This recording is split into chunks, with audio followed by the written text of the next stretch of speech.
Hai semuanya, gimana kabar kalian? Semoga selalu dalam keadaan baik. Jadi welcome back di segmen analisa pagi. Seperti biasa teman-teman, di video kali ini kita akan update untuk news dan juga pergerakan dari market, khususnya market Bitcoin.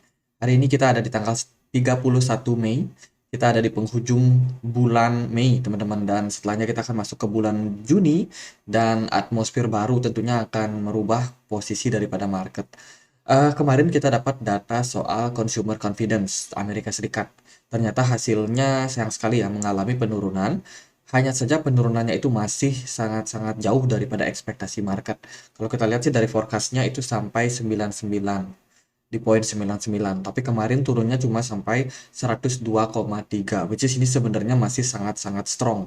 Jadi kepercayaan konsumen Amerika Serikat terhadap harga-harga barang saat ini itu masih cukup bagus.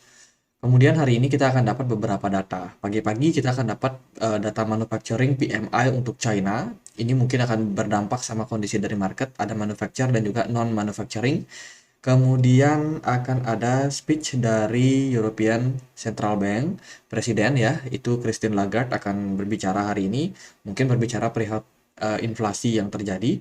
Kemudian dari Amerika Serikat ada JOLTS, Job Opening, teman-teman. Ini juga mungkin bisa menimbulkan volatility yang bisa terjadi pada market. Jadi itu beberapa news yang cukup penting untuk diperhatikan pada hari ini. Jadi market semoga lebih bisa volatile lagi pergerakannya, teman-teman. Sementara dari berita yang lain, ini ada berita datang dari Departemen Bank of Japan ya. Ini berbicara soal CBDC. Mereka akan segera meluncurkan yang namanya CBDC mereka. Mereka baru meluncurkan desain, teman-teman. Desain CBDC mereka akan seperti apa? Tentunya ini masih perlu untuk diuji coba buat ke depannya.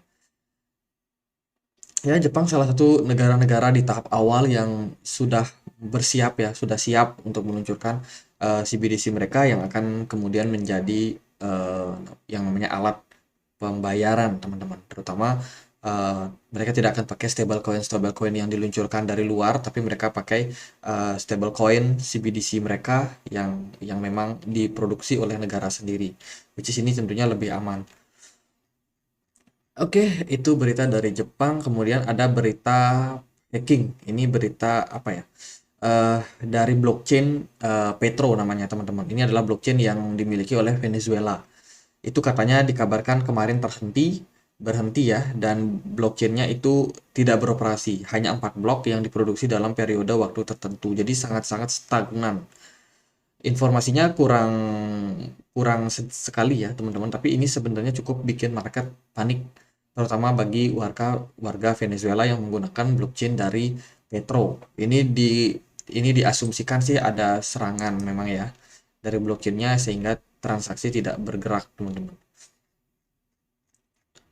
Itu dari Petro. Kemudian ada berita dari crypto exchange Bybit yang berencana plans to leave Canada while exploring expansion into new market like Kazakhstan. Jadi mereka berbicara soal regulasi yang sangat ketat di Kanada sehingga bikin mereka susah buat improvement, susah buat nambah pengguna baru, teman-teman. Jadi Binance kemarin kan dikabarkan memang sudah exit dari Kanada. Sekarang Bybit pun juga menunjukkan respons serupa karena terkait sama regulasi yang sangat ketat di sana.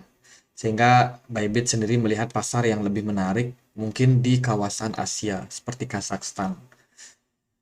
Itu berita dari Bybit. Kemudian ini ada data soal long term Bitcoin holder metric point breakout. Kita akan cek datanya. Ini aku sudah sempat untuk save ya, teman-teman. Kalau kita lihat ini merupakan data soal volatility.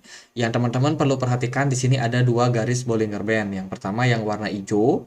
Ini garis yang menunjukkan apa namanya Bitcoin itu berada dalam posisi resistance atau volatil. Nah, ini aku jelasin dulu.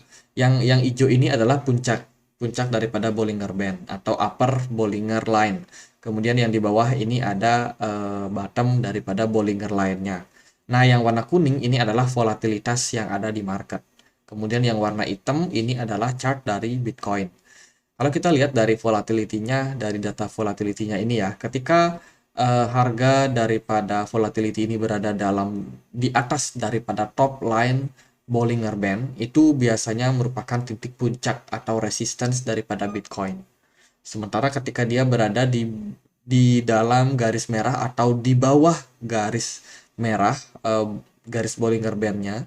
Jadi chart yang kuning ketika berada di bawah dari garis Bollinger Band-nya itu menandakan bahwa Bitcoin sedang berada dalam posisi supportnya. Nah, kalau kita lihat dari kecenderungannya, teman-teman, ketika dia berada dalam posisi top itu biasanya seringkali ya menandakan Bitcoin ini sudah dalam posisi jenuh, jenuh beli. Ketika dia berada di bawah dari garis yang merah itu menandakan dia sudah berada dalam jenuh jual. Oke, ini kecenderungannya sering seperti itu. Kalau kita lihat dari data saat ini, posisi Bitcoin itu berada dalam atau memasuki fase jenuh beli. Which is ini sepertinya adalah indikasi bahwa Bitcoin akan reversal dalam jangka waktu pendek. Ini dilihat dari data Glassnode, data on-chain ya. Jadi kalau kita lihat dari frekuensinya sekarang ada di poin 19,3% per 27 Mei, teman-teman. Artinya adalah kalau hari ini market sedikit naik, mungkin dia udah balik naik lagi dan siap-siap untuk reversal kembali naik ke level peak-nya lagi ya terhadap volatility, which is ini sebenarnya adalah indikasi bahwa Bitcoin sedang berada dalam posisi rendah-rendahnya nih. Jadi itu jangan FOMO ya. Itu data dari on-chain teman-teman, sinyal bagus sepertinya. Kemudian ini berita dari SEC yang segera akan menyelesaikan kasusnya dengan Wahi Brothers. Ini adalah insider daripada Coinbase Trading. Jadi kalau kita lihat dari beritanya, sebelumnya si Ishan Wahi dan juga saudaranya yaitu Nikhil Wahi itu adalah pejabat di Coinbase. Terus mereka udah keluar ya dari Coinbase, tapi mereka dikabarkan itu menerima beberapa data-data, terutama koin-koin yang mau listing. Itu menimbulkan masalah, teman-teman. Kenapa? Karena dari regulasi sendiri sebenarnya melarang yang namanya seseorang yang punya posisi di sebuah perusahaan exchange untuk mengambil aktivitas trading. Itu dilarang.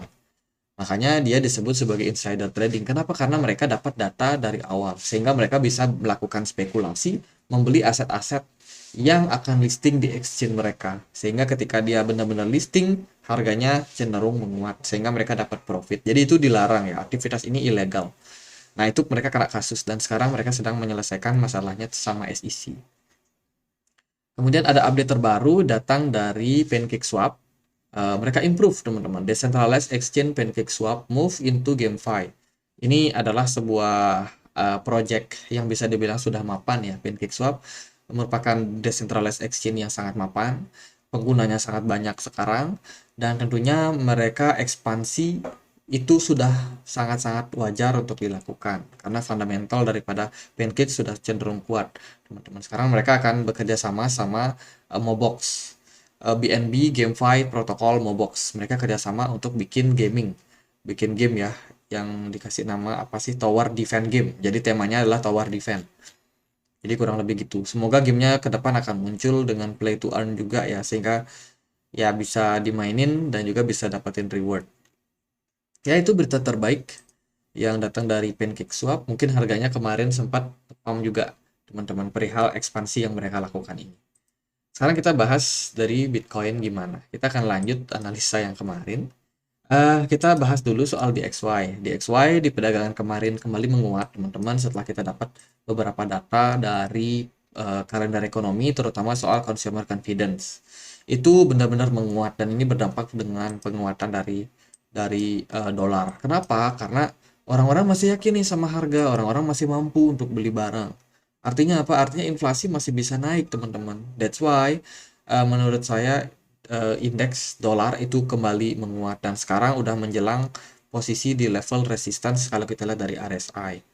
Bukan resistance sih, posisi jenuh beli, teman-teman.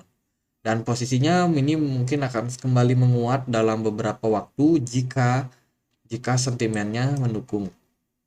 Jadi masih harus hati-hati. Sementara kalau kita lihat dari posisi gold, gold posisinya masih cenderung menguat dalam 2 hari terakhir ya. Tapi menurut saya ini masih belum selesai fase koreksinya. Kemungkinan gold bakalan koreksi lanjutan. S&P 500 agak sedikit hijau, cuman nggak signifikan juga ya. Ini dia bergerak di dalam sebuah triangle, sepertinya bakalan menarik untuk melihat S&P 500 kembali menguat. Sementara dari Bitcoin sendiri, progresnya kemarin kita udah spill juga, dia nyentuh yang namanya neckline daripada sebuah pola double bottom, dan so far kita masih bertahan di atas level tersebut. Selama Bitcoin belum breakdown dari level 27.500, kita masih punya peluang untuk melihat Bitcoin kembali menguat ke depannya. Volume perdagangan di perdagangan kemarin udah cukup bagus juga teman-teman, kemudian disertai dengan posisi RSI yang turun. Ini ada indikasi memang koreksi ataupun posisi sideways masih bisa terjadi pada market. Jadi volumenya so far bagus, cuman ya dari RSI-nya sendiri menunjukkan fase penurunan. Sepertinya fase koreksi. Jika kita perhatikan juga dari posisi indikator Loken, kita aktifin dulu. Nah ini kok mau, nah ini udah muncul. Dari indikator Loken menunjukkan whales itu masih cukup aktif berdagang di market. Di sini kita bisa melihat ada confident daripada market ya teman-teman. Meskipun volumenya menguat, tapi whales masih tetap sustain bertahan juga. Oke, kita akan tunggu seperti apa keputusan dari market. Apakah market bakalan dibawa naik lagi atau justru dia malah breakdown dari level supportnya di 27.500. Secara teknikal jangka pendek kita bisa tarik garis dari sini dan dari sini juga. Sebenarnya Bitcoin masih cenderung bergerak dalam fase konsolidasinya. Memang dari RSI sendiri menunjukkan tren penurunan ya. Ini kelihatan jelas terjadi koreksi, begitu juga dari posisi smart money-nya pun juga menunjukkan koreksi karena mengalami fase penurunan meskipun kemarin volumenya cukup oke. Oke, sementara itu mungkin yang kita belum ketahui adalah arahnya, tapi so far selama Bitcoin masih bisa bertahan aja di kisaran 27.500, itu merupakan sinyal yang masih bisa dibilang positif buat market. Ekspektasi kita adalah Bitcoin mampu sideways di sini, kemudian dia kembali growth harganya. Hari ini ada non-farm payroll, kalau datanya negatif buat dolar tentunya adalah sentimen positif buat Bitcoin.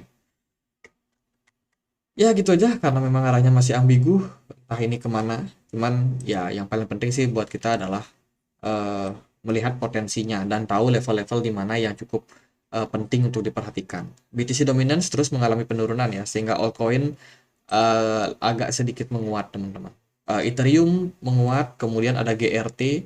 Aku perhatiin GRT agak strong dalam beberapa perdagangan. Kemudian ada Solana dalam beberapa waktu juga agak strong meskipun dia udah turun cukup dalam. XRP ini menguat signifikan seiring dengan berita CBDC daripada Jepang.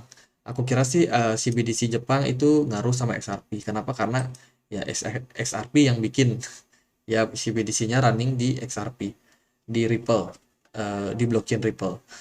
Gitu aja. Semoga videonya bisa bermanfaat buat teman-teman, dan kalau ada pertanyaan lain, ada koin lain buat dibahas, bisa tulis langsung di kolom komentar. Sekian aja akhir kata saya Andre. Makasih.